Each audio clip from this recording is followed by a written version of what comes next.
Welcome to Out of the Question, a podcast that looks behind some common questions and uncovers the question behind the question while providing real solutions for biblical world and life view. Your host is Andrea Schwartz, a teacher and mentor and founder of the Chalcedon Teacher Training Institute. Prejudice, bias, and preference are all subjective words. We'd like to think that we all come to conclusions objectively, but that is rarely the case. There is no subject or issue that is truly neutral, or neutral at all for that matter. It will always refer to some standard, whether outside of man or determined by man.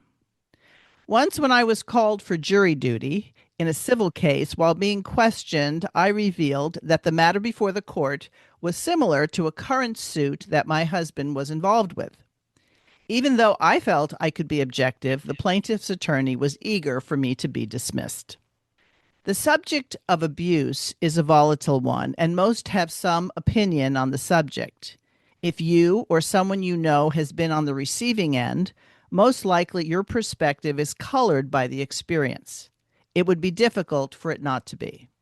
Most domestic abuse cases today involve women, but there are cases, often underreported, that involve men.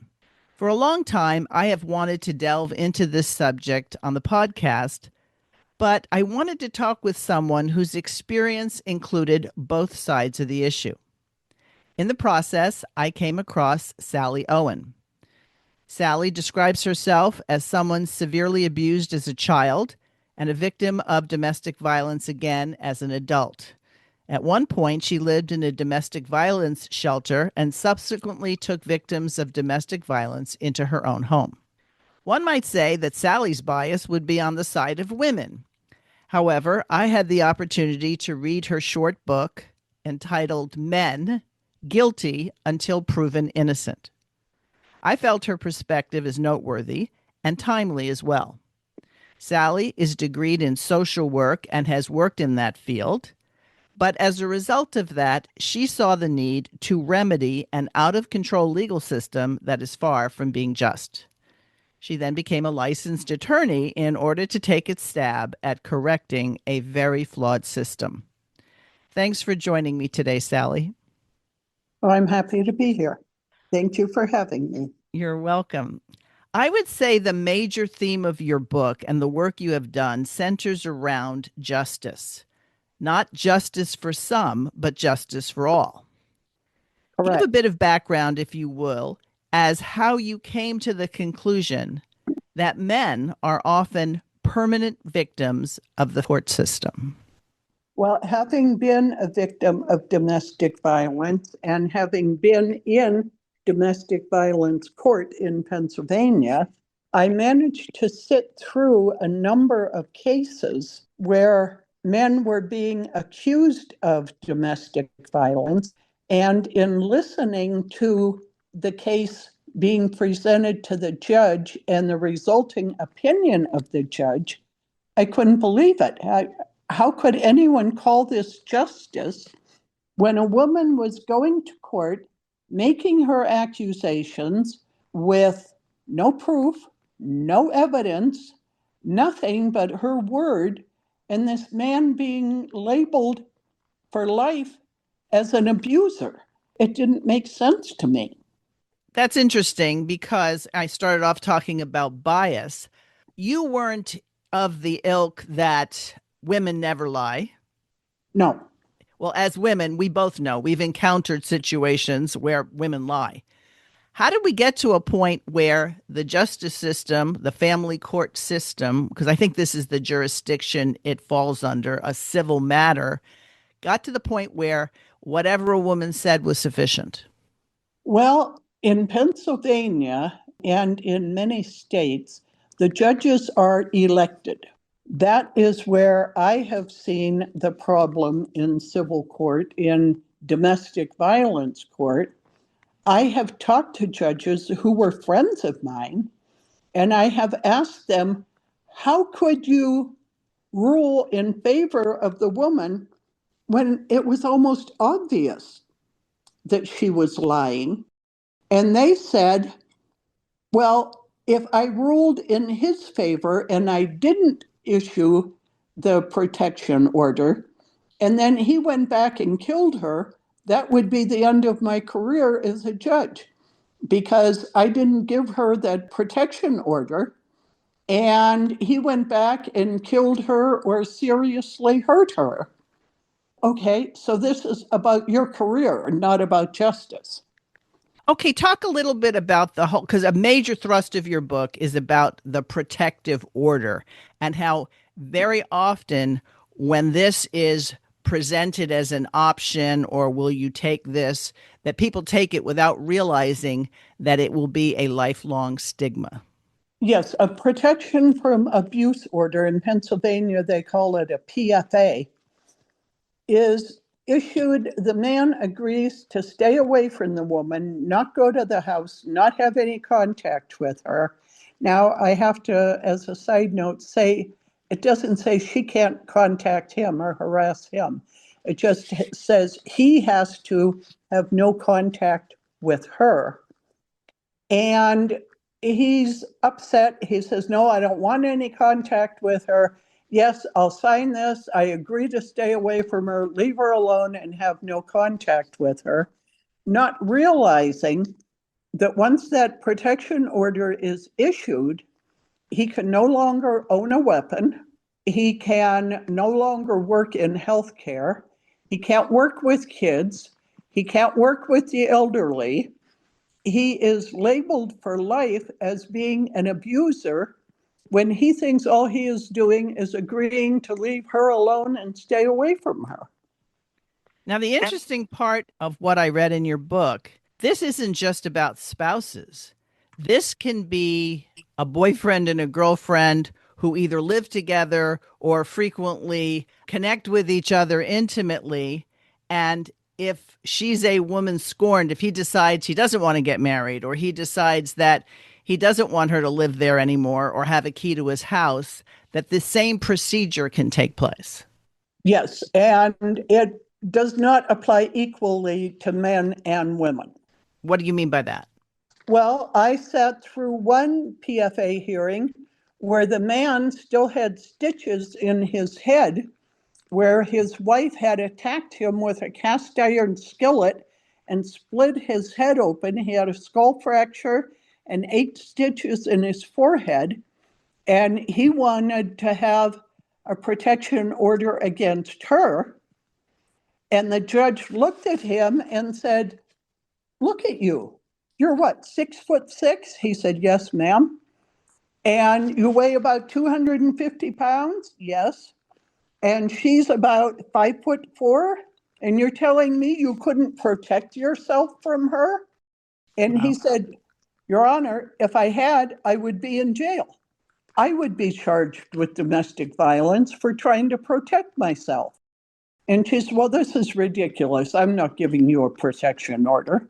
So this protection order, is it good for a certain amount of time usually? Usually it's for a year. And then what happens? Well, then she has to either renew it or it expires. But he still cannot own a weapon. He still cannot work in healthcare or work with the elderly or with children because he's got a record of a protection order. One of the things you bring up is that in these kinds of hearings or civil proceedings, you're not guaranteed, like if you don't have the money to have an attorney, one will be provided for you. That's not the rule in civil cases, is it? Correct.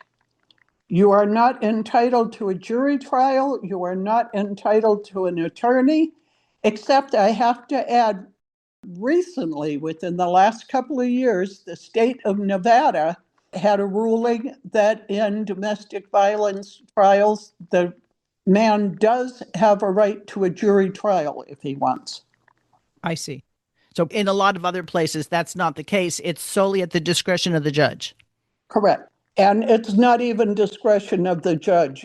They do not have a right to a jury trial or to an attorney. So in terms of evidence, and that's one of the things that I'd never really thought of before. In a criminal case, which your thesis is These should all be criminal cases, in which case evidence and testimony, etc., can apply, including laws of perjury. But that's not the case if it's later discovered that the woman had lied whole cloth. Does she have any consequences? No. Well, that was a quick no. I know of one case where the woman wanted her teenage daughter to testify on her behalf, and the teenage daughter said to the judge, "No, I am not going to testify for my mother. She's lying. What she is telling me to say is lies, and I will not lie for my mother." And the judge still issued the order. In order to get my head around this, is the protection order the final thing? In other words, that's the verdict. You must stay away, and this is permanently on your record, or is that what precedes going to a trial? In most cases, that is the final consequence. Now, if it is a case where there was serious bodily injury, the woman was in the hospital, he stabbed her, he shot her, something like that, then it goes on to trial. Would the civil proceeding require him to continually support her, even though he's got this protection order? If there is a support order, which would be different than the PFA, a lot of attorneys, well, I won't say a lot, some attorneys I have actually heard tell their clients, their female clients, you need to go get a PFA because that will help you in custody court and in support court, because you will have a better chance of getting the kids and getting more support if you have a protection order against him before you file for divorce. And I have heard women say, well, he has never threatened me. He has never hit me. Well, he doesn't have to. You just have to say he did. Now, I can imagine some people listening, especially because I've known people on both sides of this issue. That's why I was reluctant to ever just talk to one person. What made you unique, Sally, was that you had been on the receiving end of abuse, but you found the injustice towards men in general something that didn't sit right with you. So explain a little bit about why and how a criminal trial, a criminal proceeding would be different, and how justice would better, not always perfectly, but better be served. Here's an example. If a man gets into an argument with the lady that lives next door to him, and she starts screaming at him, and he slaps her across the face, she can call the police and say, my next door neighbor hit me. They file criminal charges. That's usually a summary offense or a misdemeanor. They go before the district justice or, whatever. And she has witnesses. She's got a red mark on her face where he hit her. And they go to court. He's got a right to an attorney. She says, he hit me, and he is found guilty and has to pay a fine or whatever. And it's over with. Or if he gets in a fight with his next door neighbor, the man comes out and he's hollering because he parked in front of the driveway or something. They get in a fight and he beats him up. He puts him in the hospital. He's charged with assault. And they go to court and he has a right to an attorney. The other guy has to show proof. He has to show evidence. He has to have witnesses, whatever, to prove beyond a reasonable doubt in criminal court that this actually happened. And then he is charged with the crime. He's either found guilty or not guilty, and he pays the consequences for his actions. With protection from abuse court, there is no proof, there is no evidence, there is no witnesses. It's if the judge believes the woman, and it's strictly on her say-so. She said, well, he hit me, and he told me if I leave, he'd kill me before he'd let me be with anyone else. And I'm afraid of him, and I need a protection order. And the judge gives her the order. It's on her word he hit me. and or her word that he threatened me, and that protection order is given. So if this was committed to criminal court, we would bypass these stages, but then each party would be held to swear to tell the truth, the whole truth, and nothing but the truth.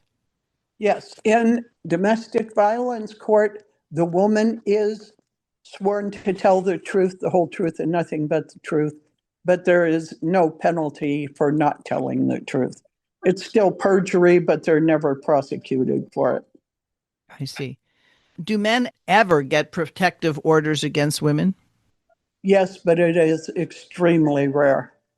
So I've heard people going through divorce and custody, going to family court, talking about how difficult it is because oftentimes the lawyers that they get seem to be more in line with the system than protecting their interests. That the wife might have a attorney, the husband will have an attorney, and if they're children, the children get their own attorney.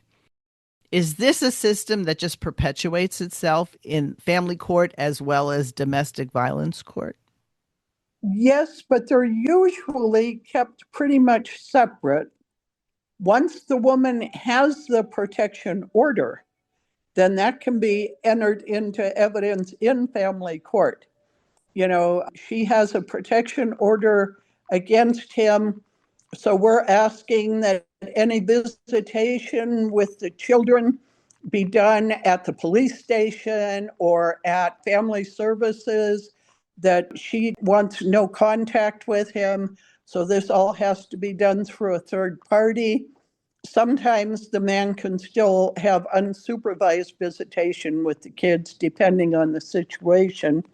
But even then, she has to have a friend or a relative take the kids to him, or he has to have a friend or a relative pick the kids up.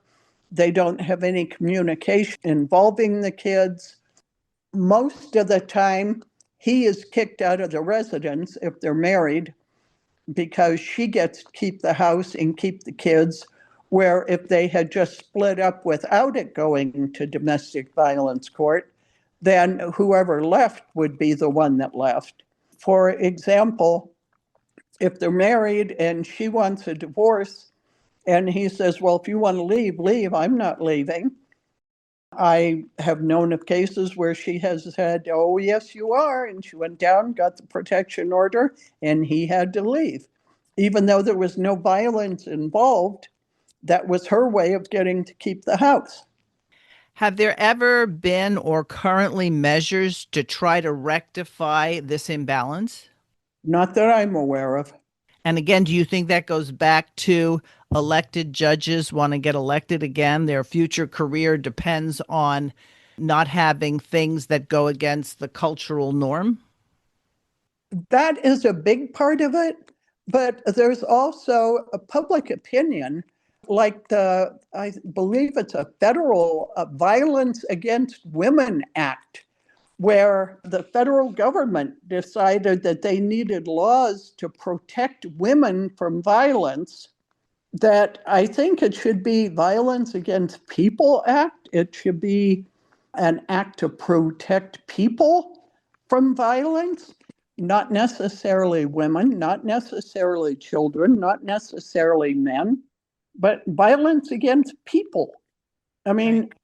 Women have been screaming for equal rights for how long now, which I'm 100% in favor of equal rights and equal responsibility.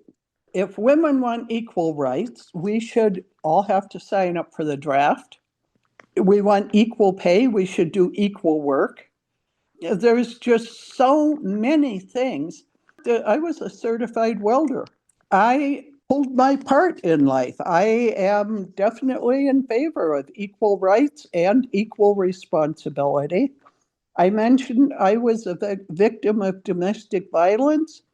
I was inpatient in the hospital 3 times in 1 year from domestic violence.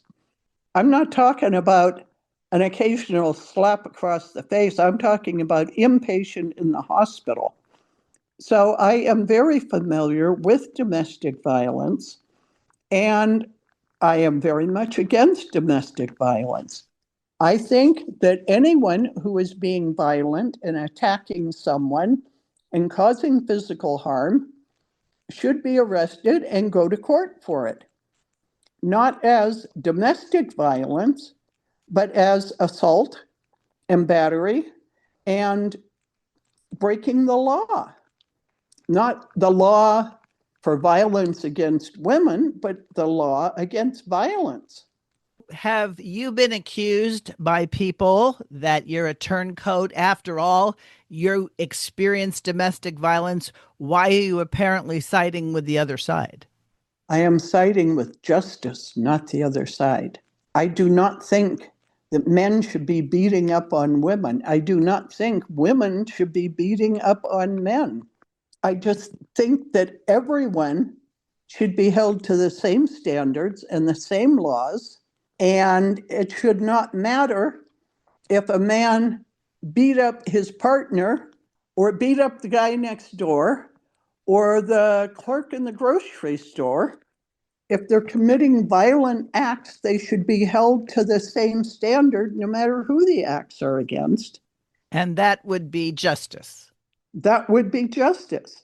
Equal rights, equal responsibility, equal penalties for equal crimes. You know, I was trying to think of an analogy. First of all, society is so polarized that even the term domestic violence, sexual abuse, it loses its meaning if it's applied to almost anything and everything.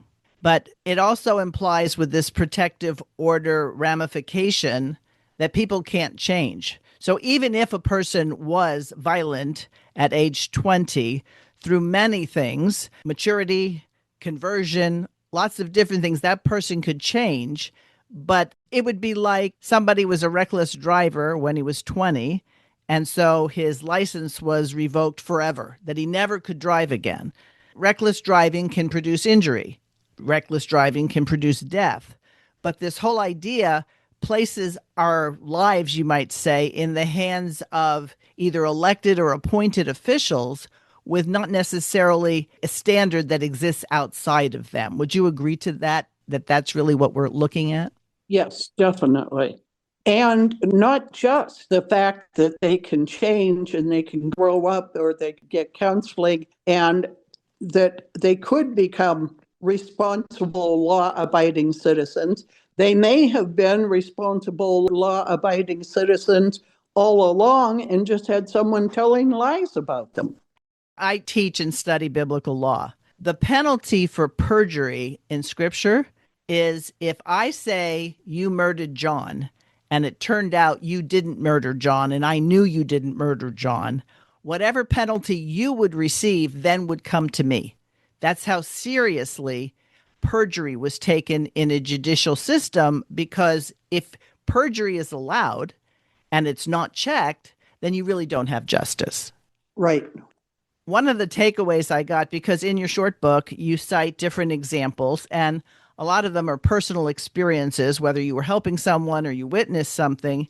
It would seem to me that the current state of justice in domestic violence court should give everybody pause in terms of getting involved in relationships that could then bind them. And I don't mean people shouldn't get married.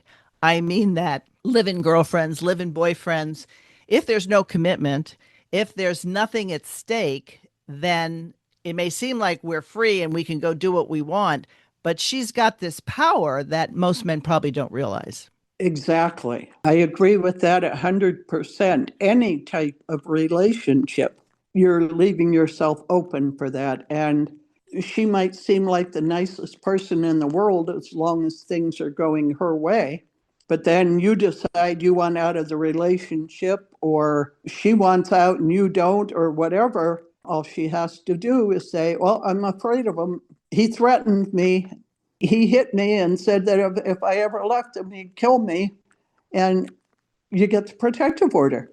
I cite one case there where the man was a police officer. Another time, the man was in the service. Well, once that protection order is issued, they can no longer own a weapon. There goes their whole career. So it would seem, Again, that if you do things properly and in order, the way the Bible, for example, prescribes it, then before you marry, you want to find out about this person, you want to find out about the person's family. The casual hookup almost is potentially inevitable that will end up poorly. And it seems almost like there's this place where women can go to learn how to do this. How do they learn about the PFAs? How do they learn the things to say? Are these in novels? Are they in movies? Where do they come from? A lot of it is coming from family law attorneys, which makes me sick because an attorney is supposed to represent justice and represent the law, and they take an oath to do that. But then behind the scenes, they're pushing these women to lie and to go and do this. And that in itself makes me sick to know that there are actually attorneys pushing this.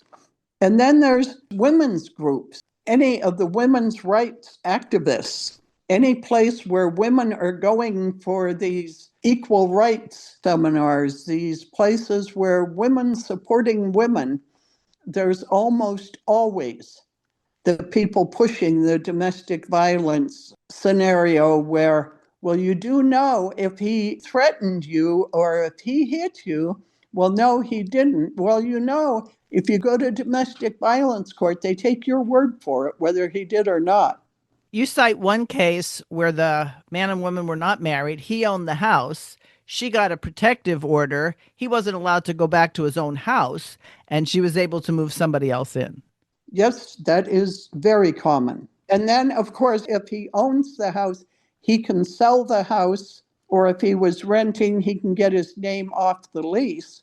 But in the meantime, she's got complete control of the house and the occupants and everything else until he can take the legal actions necessary to get the house sold or out of his name. Like I said, I've known people on both sides of this issue, and I can almost hear people saying that what you're describing, Sally, is a minority of cases, that people actually do hurt other people. People actually are abusive. Isn't that more so than the court of public opinion than the court of justice? Yes, and I do agree that a lot of people, male and female, are being abused, are being victimized, and are scared to leave a relationship because of threats and violence. However, that needs to be taken care of in criminal court. If someone is committing a crime against another person, either physical violence or threats of violence, that needs to go to criminal court and be addressed. It's almost as if, with these different levels of justice, how can something be wrong in one case but not wrong in another case? I know people who say we shouldn't even have civil courts. If you're dealing with something, it should be based on standards of right and wrong, not legal maneuverings and things like that. I agree. All court issues should be based on right and wrong, evidence, witnesses, truth and lies. Justice is justice for all, not justice for some. And another thing that gets me about domestic violence court, why should it be less of a crime for a man to punch his wife in the face than it is to punch the guy next door in the face? They're diminishing the woman's value, saying it's less of a crime. That doesn't go to criminal court. That goes to domestic violence court. Why is that any less of a crime than punching the man next door? If he punched her and there's evidence, witness, whatever, then he should go to court. He should be charged with a crime. Not told, oh, if you agree to stay away from her, then we won't press charges. Well, no, that isn't how it works. If he did it, he should be charged. People might say, well, you don't understand. Women are very scared. They are concerned that they'll get hurt. And it's almost as if they're thoroughly defenseless as opposed to, I can just leave. But you don't understand. I couldn't leave because he would do X. Doesn't that just perpetuate this whole idea that we need this domestic violence court so that we can deal with this very specialized situation as opposed to what you were saying, either something is right or something is wrong? Well, to say that the women are so defenseless and can't leave, and isn't that turning around the whole women's rights idea that women are equal, that women can defend themselves? Women, if they want to be defenseless, they can. I can play defenseless if I need to. I think any woman can. That's part of our makeup. But men shouldn't have to pay the price for that. If a woman is defenseless and he's hurting her, well, then he should be charged with the crime of hurting her. If she's afraid of him, there are restraining orders that have nothing to do with domestic violence. Well, they do, but they're separate, and you have to have evidence and a reason for getting a restraining order. Why should a protection from abuse order be any different than any other restraining order? If I'm stalking the guy next door and following him around and threatening him and everything, he can go to court and get a restraining order and charge me with a crime. He doesn't need a protection from abuse order. He doesn't need a domestic violence order. So why should two people in the same house need that? She can get a restraining order. She can charge him with a crime. A domestic violence court is a farce. It's a scam. It should never have been started in the first place. Well, that's why I asked you if the system there was rigged, because obviously there's a bureaucracy that's attached to it. There are judges, there are attorneys, and you say, or at least allege, that in a lot of cases, it's the attorneys that the women go see who encourage the lying. And yet it seems that this injustice goes unpunished on all levels. Right. Let's say, and I don't even know if you have a good answer to this, somebody listening realizes they fall into one of these categories. Is there any way to get their reputation back, to get their ability to work back that you know of?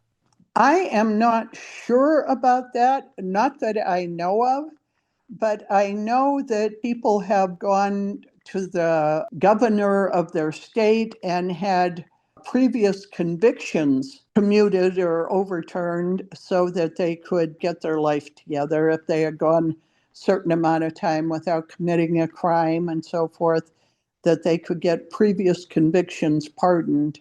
So I don't know of that happening with domestic violence orders, but I would think it would be possible, not very probable, but possible. When exactly did this all transpire? You know, we can look at a lot of things, the war on poverty, the war on drugs. We can look at a time when those things started. When did this system where you didn't have to provide evidence, you couldn't, if you were the person who was being accused, even bring witnesses because that wasn't part of it. When did this start? I really couldn't tell you. I became aware of it in the 80s when people were telling me to go get a protection order. And I said, well, he had that house when I married him. I'm not going to have him removed from his house. We can work these things out on our own. Oh, no, you need to go get a protection order. You need to do this. You need to do that. And then I started checking to find out what was required. I couldn't believe. And then I started talking to people who had protective orders against their ex-husbands or ex-boyfriends. And then I started talking to these ex-husbands and ex-boyfriends, and I started to realize what a mess it was. And then I saw a lot of cases where the woman would say, well, no, I want him to come back. You know, we worked things out, everything's fine. I want to drop the protection order. And they wouldn't allow them to drop the order. Wow. And they'd say, well, I want him to come back. Well, if he comes back and the police see him going in or out of your house, he'll be arrested, even if he's there with her permission. And I mean, it just turned into a nightmare for some of these people. It was unbelievable. Does the court ever provide, in your knowledge, counselors to see if there can be reconciliation? No. They discourage reconciliation. And even when the people go on their own for counseling and do get back together, they have to have an attorney go and have the protection order rescinded, but then it's still on his record for life. And there have been cases where the couple got back together, everything's fine. 10 years down the road, he wants to go buy a new rifle for hunting and he can't buy a gun because that protection order is on his record. This is more of a philosophical question, and then we'll kind of wrap up our discussion. Do you think the existence of this abysmal system is a result of the degradation societally of morals and commitment and values that people a century ago, they may not always be happy in a marriage, but they stayed married? That we've gotten to a point where it's all about feelings and all about how I feel and my self-esteem. Do you think that this is evidence of that kind of degradation societally? Definitely. Definitely. I know, like I said, my late husband, he was violent when he was drinking. When he quit drinking, we got back together. I took care of him. He died in my arms. He was a wonderful, sweet, caring husband who had a drinking problem, and he was violent when he was drinking. I ended up leaving, getting a divorce, and then he quit drinking because he was sick, and we got back together again. I mean, I loved him. He was my husband, and I've just got old-fashioned values. He was my husband for life, and I couldn't take the abuse when he was drinking. I think a lot of times these problems that people are jumping into the courts or jumping into attorneys' offices are problems that with counseling, with church, with the help of the Lord, they could work out, they could solve the problem, whether it's violence or anything else. There's something causing it, whether it's mental health issues on his part, whether it's drinking, whether it's drugs. Instead of people trying to help each other or help themselves, they're just jumping into this easy system to get out of it, to get what they can out of it. And it's just all about me, me, me. And it's a crazy world. But I think also, as the family has been stripped of authority, I remember situations where on a Saturday, us kids were told to go outside because an aunt and uncle came over, and my father and mother and my grandparents, they were having this big powwow. I didn't know what it was about. I later found out that it was family counseling to keep the couple together. So when we decided that the family can't handle these things, I think that this is one of the ramifications, because the state has no interest really in seeing that the institution of marriage and the family is preserved. They have more authority when it's not. Exactly. Yes. They want to take over every aspect of our lives, whether it's marriage or raising our children. Oh, don't get me going on that one. The government is trying to take over too much and tell people what to do, how to live, what they're allowed to do or not allowed to do. Like telling people once you have that protection order, you are not allowed to get back together. You're not allowed to try to work things out. I mean, that's ridiculous. Well, it's wicked, really. We will call it ridiculous because it seems so bizarre, but it's wicked, I think. Yes, I agree. All right. One last question. If people are either approaching this situation, they know of someone, do you think that it's helpful to try to get people to reconcile with each other and then have them go through the process? Because I don't think this works with just boyfriend and girlfriend, because there's no commitment there. If Right. there's a commitment, then you want to restore the commitment. As an aside, I sort of laugh when people are not married, living together, and then the girl is very upset because he cheated on her. What did he cheat on? You didn't have a commitment. You didn't have a covenant. So when we get rid of those societal things, it's very hard to fix things because oftentimes they're not grounded in anything genuine or right. And I think you hit the key word there, that marriage is not just a commitment, it is a covenant. Well, Sally, I ran into you sort of accidentally as I was having a conversation with someone else. I'm glad I got to know you and to read your book. Is there any other advice or suggested reading material that you think might be helpful to my listeners? Yes, it's a very easy to find book that you can get almost anywhere. They even have them in the drawers in hotel rooms. It's called the Bible. Well, I don't know that I could say that better myself. All right, listeners, if you have any questions or comments, you know how to get a hold of me, outofthequestionpodcast@gmail.com. Sally, thank you. Thank you. Thanks for listening to Out of the Question. For more information on this and other topics, please visit chalcedon.edu.